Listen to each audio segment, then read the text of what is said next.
తెలుసు 7 చక్రాసు, major chakras మనకి తెలుసు.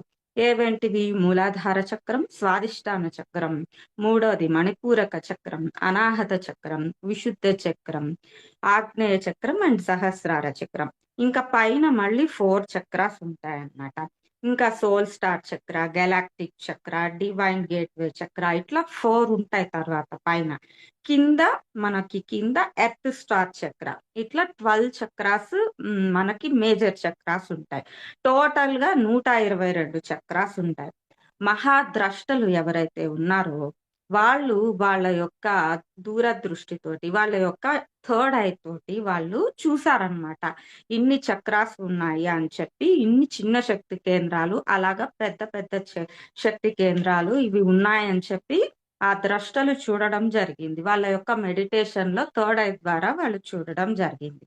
సో ఇప్పుడు మోడర్న్ టెక్నాలజీ వచ్చేసింది కదా మరి.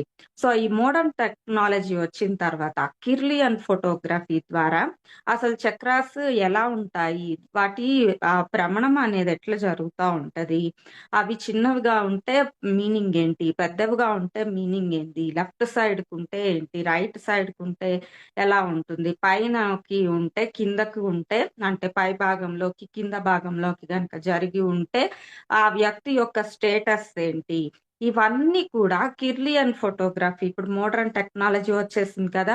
సో ఆ కిర్లియన్ ఫోటోగ్రఫీ ద్వారా మన చక్ర స్థితిని బట్టి మనము ఎలా ఉన్నాము, మన యొక్క చైతన్య స్థితి ఏంటి, మన ఆరిక్ ఫీల్డ్ లో మన 7 బాడీస్ ఉంటాయి కదా, ఆ 7 బాడీస్ లో ఎన్ని యాక్టివేషన్ లోకి ఉన్నాయి.